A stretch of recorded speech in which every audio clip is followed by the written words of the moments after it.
Hi everyone, it's Kelly here. Welcome to my channel if this is your first time. Welcome back if you've been before. Lovely to have you either way. On this channel we talk books, and today I am coming to you from a beautiful seaside location on the south coast of New South Wales, where I am currently on holidays with my family, and I am bringing you a holiday book haul. Now, I need to preface this video by saying there's going to be some background noise because just outside are like 1,000 cicadas, which are insects that are very loud. They make a lot of noise. It's kind of the soundtrack of summer in Australia, so it is what it is. But hopefully you can hear me clearly, and apologies for the cicada-y background noise, and hopefully it's not too irritating. Okay, so let me get straight into it. I have something that I really love to do when I come down the South Coast is visit some of my favourite bookshops, be they second-hand bookshops, brand new bookshops, but everything that I'm going to be showing you today is second-hand, and I will tell you a little bit about the shops that I go to. So where we are staying is probably about a half-hour drive from Ulladulla, which is a sort of country town, a seaside country town, on the south coast of New South Wales. And in Ulladulla there are a couple of second-hand shops. There's a Salvation Army, there's a St Vincent de Paul, so we call those Salvos and Vinnies, and then there's also a Lions Club second-hand bookshop. So the Lions Club is like a community organisation. I don't really know what they do, but they have a bookshop in Ulladulla. What else is there? There's also an Anglican church op shop or second-hand shop in Ulladulla as well. In addition to that, I did a day trip to Nowra, and I went to a second-hand bookshop that I discovered the last time I was down the south coast, and it's called Anne's. What is it called actually? Anne's Second-Hand Bookshop, and they. I now follow them on social media, etc., and interact with them there, and they will buy second-hand books from you. They have a really good kind of community program, so if you buy a book from them, they will buy it back from you when you're finished with it. If you want to pass it on, they buy it back from you for half the value that they sell it. And then if it's not a book that they have sold to you, so it's one from your own collection, they will buy it from you for up to about a third of the price that they sell it for. So I knew that this was a thing. I brought a bag of books and I got some store credit, and I used the store credit to buy most of the books that I got from there, with like a bit over that I had to pay because I got a little carried away looking for books. Okay. So that's the preamble. Let's get straight into the books. I'm going to start with two books that I have actually already read and just didn't own a copy of and found on my travels. So the first one is Kiss Her Once for Me by Alison Cochrun. I've actually read this 2 times. It's a romance, and it's a Christmas time romance, and it's not a 5-star read, but I've enjoyed my time reading it each time. And I just get in the mood for it at Christmas time. I've previously been reading this one either on audiobook or on my e-reader, so now I've got a physical copy. Probably the next time I want to pick it up, I will pick up the paper copy. So that was exciting to find that. Another book that I have already read, and I actually am not 100% sure if I have a copy of this, but Vinnie's had it for $3, so I just thought I'll grab it, and I will. If I've got a copy already, I can pass this one on, because this was a book I really enjoyed. It was nominated for the Miles Franklin Literary Award, I think last year, or maybe the year before. Sorry, last year. I'm still thinking like it's 2024. In 2023, maybe? Yeah, I think so, or possibly the year before that. But this one's called Grimmish by Michael Winkler, and it is about a boxer who and it's a very weirdly told tale. So if I am able to, I will find my review of this one and I will link it up in the cards, because yeah, it's a bit of an odd sort of a book, but I really liked it. It's a bit experimental, I will have to say. But yeah, it's about a boxer, and he's a boxer who is known for just sort of being able to take a punch. So he's not like a very good technical boxer, but he can endure because he's able to just be hit time and time and time again. And so sometimes he can wear his opponents down because he can just take so much. Anyway, it was a really interesting book, told from sort of like different timelines and different perspectives, and I just really enjoyed it. So because it was something I didn't know that I needed in my life, but was very pleased to find it in my life. So that was that one. Those are the two books that I have already read from the books that I picked up. The next two books that I'm going to show you are children's books, and the first one is Have Sword Will Travel by Garth Nix and Sean Williams. I have read some Garth Nix before. I don't know Sean Williams, but this just seemed like an interesting preface is the wrong word. What's the word I'm trying to say? Prospect? No. I have no idea what word I was trying to say there. Premise. It sounded like an interesting premise for a kid's book, and I thought it would be an enjoyable read. So on this one it says, 2 friends, 1 bossy sword, 1 truly epic adventure. Eleanor is desperate to be a knight, unlike her best friend Odo.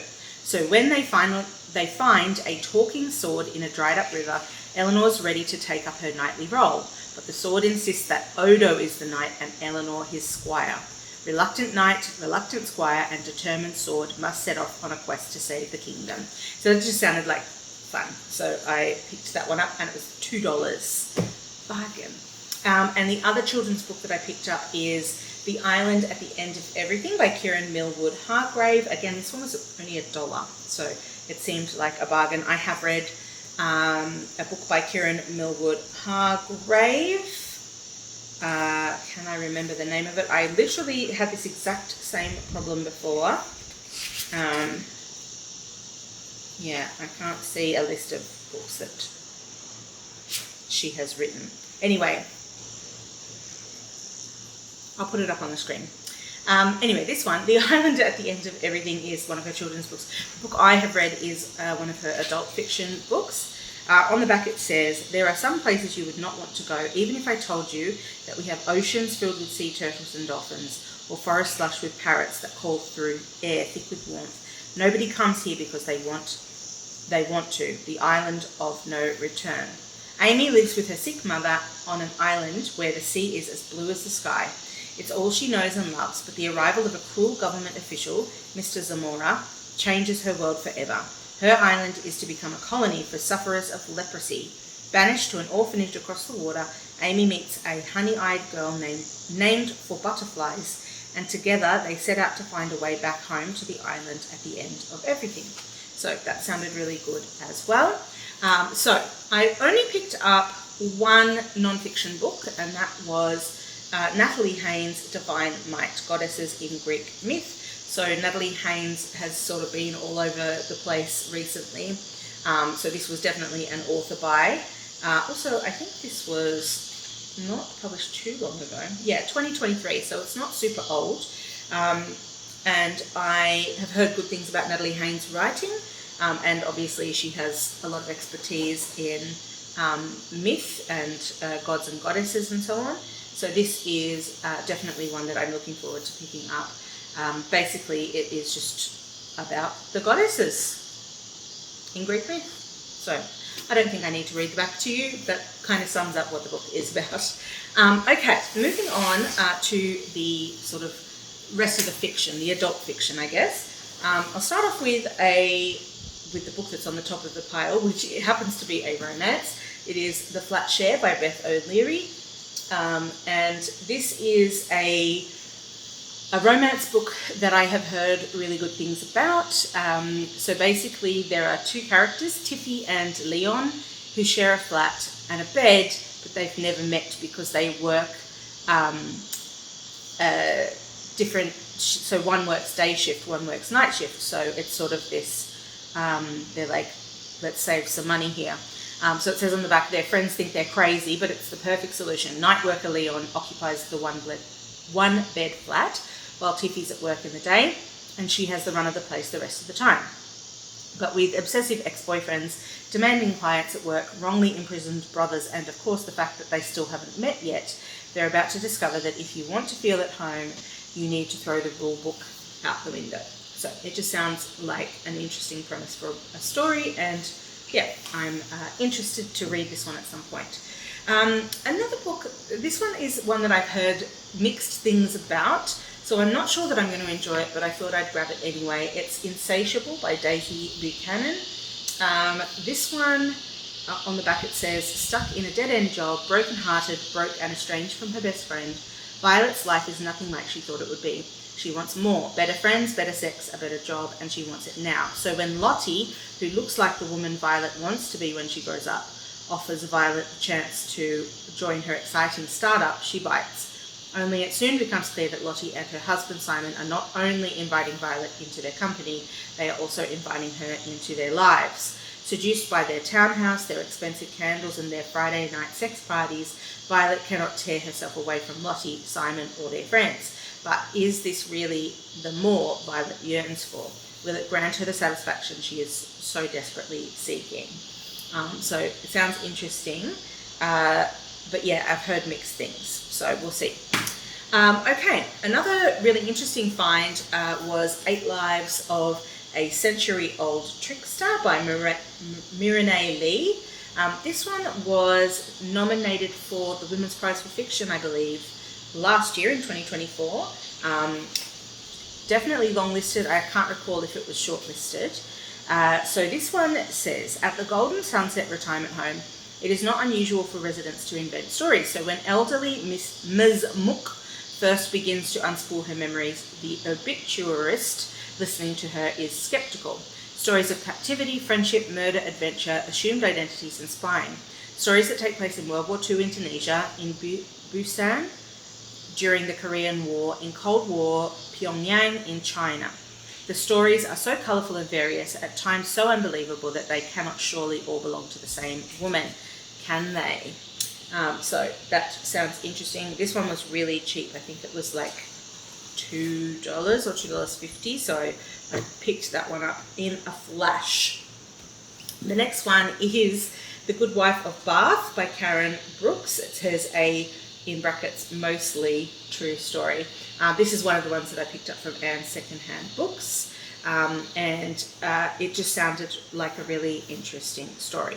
It says, in the Middle Ages, a poet told a story that mocked a strong woman. It became a literary classic.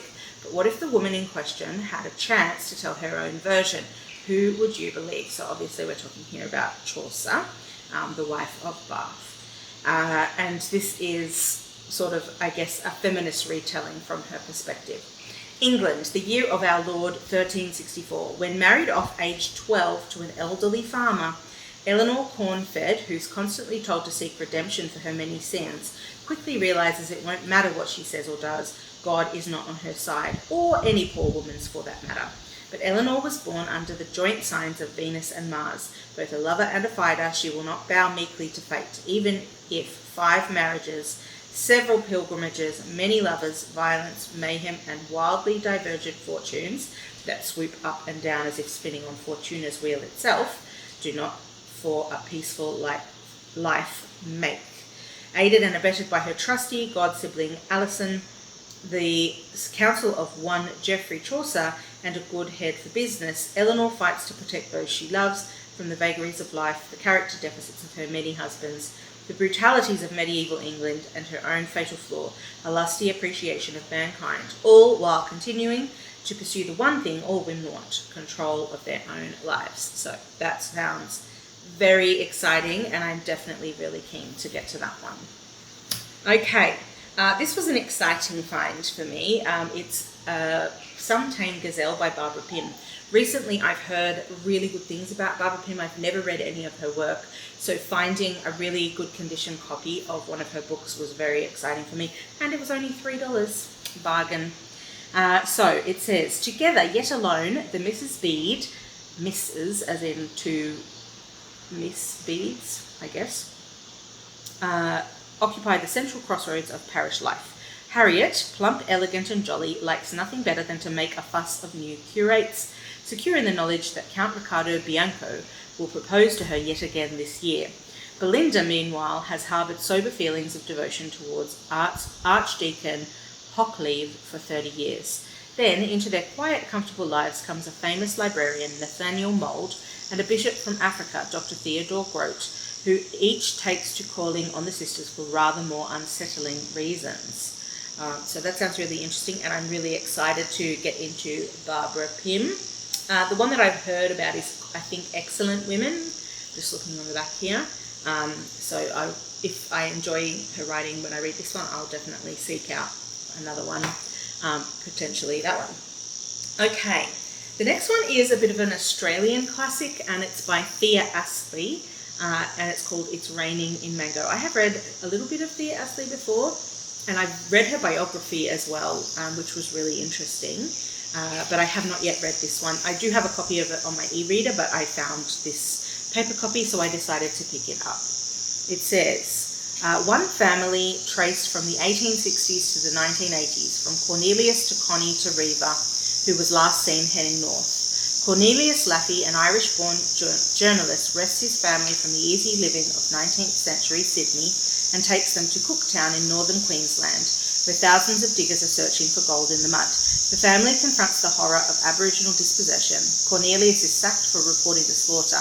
His daughter, Nadine, joins the singing whore on the barge and goes upstream only to be washed out to sea.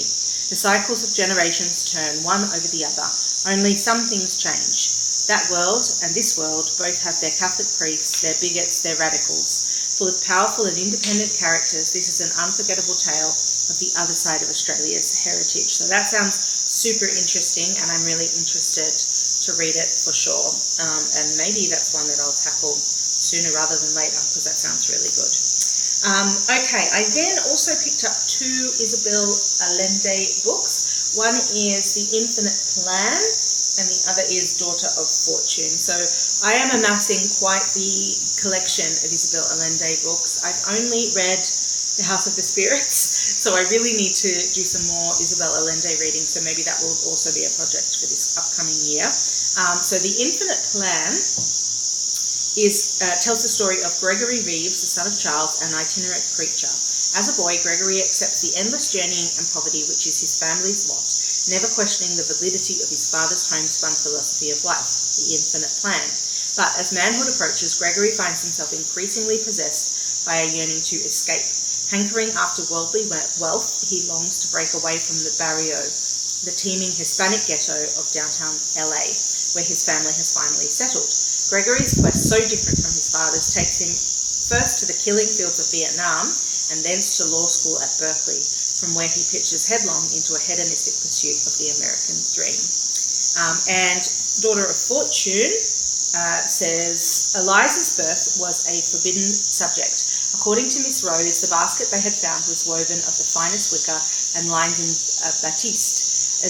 Eliza's nightgown was worked with French knots and the sheets edged with lace, and topping everything was a mink coverlet, an extravagance never seen in Chile. Over time, other details were added. 6 gold coins tied up in a silk handkerchief and a note explaining that the baby, though illegitimate, was of good stock. Closer to Eliza's memories was Mama Frasier's explanation. When she opened the door one morning, she had simply found a naked baby girl in a crate. So that sounds super interesting as well. Okay, only 3 more to go. We're almost there. This one is Where the Trees Were by Inga Simpson. So Inga Simpson recently wrote a book that my mum read and enjoyed. So yeah, this just sort of seemed like a no-brainer to me. So it says on the back, finding a grove of carved trees forged a bond between Jay and her 4 childhood friends and opened their eyes to a wider world. But their attempt to protect the grove ends in disaster, and that one day on the river changes their lives forever. 17 years later, Jay finally has her chance to make amends, but at what cost? Not every wrong can be put right, but sometimes looking the other way is no longer an option. So I don't really know what that is about. That's not a very descriptive blurb on the back there, but this was definitely an author buy. I picked up a copy of There by Tommy Orange, which was a book that was all over the place a few years ago.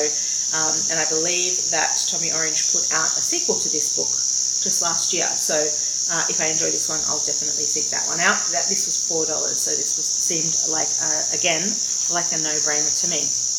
Do we have a blurb? We do not have a blurb. We just have some quotes. So I guess you'll just have to find out what the book is about yourself. But anyway, I picked that one up. So there we are. And the last book that I managed to find a copy of, this one was $2.50, is Lapbona by Ottessa Moshfegh. Again, Ottessa Moshfegh has sort of been all over the place. So she wrote, what was the name? My Year of Rest and Relaxation, I think, is her big hit. And this was a book that was published not too long ago. Maybe last year or the year before. 2022. The years are getting away from us here. 3 whole years ago. In a village in a medieval fiefdom, buffeted by natural disasters, a motherless shepherd boy finds himself the unlikely pivot of a power struggle that puts all manner of faith to a savage test, in a spellbinding novel that represents Ottessa Moshfegh's most exciting leap yet. Little Marek, the abused and delusional son of the village shepherd, never knew his mother. His father told him she died in childbirth. One of life's few consolations for Marek is his enduring bond with the blind village midwife, Ina, who suckled him when he was a baby, as she did for many of the village's children. Ina's gifts extend beyond childcare. She possesses a unique ability to communicate with the natural world. Her gift often brings her the transmission of sacred knowledge on levels far beyond those available to other villagers, however religious they might be. For some people, Ina's home in the woods, outside the village, is a place to fear and avoid, a godless place. Among their number is Father Barnabas, the town priest and lackey for the depraved Lord and Governor William, whose hilltop manor contains a secret embarrassment of riches. The people's desperate need to believe that there are powers that be, who have their best interests at heart, is put to a cruel test by William and the priest, especially in this year of record drought and famine. But when fate brings Marek into violent proximity to the Lord's family, new and occult forces upset the old order. By year's end, the veil between blindness and sight, life and death, the natural world and the spirit world will prove to be very thin indeed. So that sounds really fascinating. And I do like a religion gone wrong story, like a story where, or I would like to hope that the Father Barnabas gets his comeuppance. Yeah, because I do like that. I do like a story where that happens. So anyway, that was a really good find. And that is my haul. These are the books. So hopefully you have enjoyed this video, and I will catch you on the next one. Bye.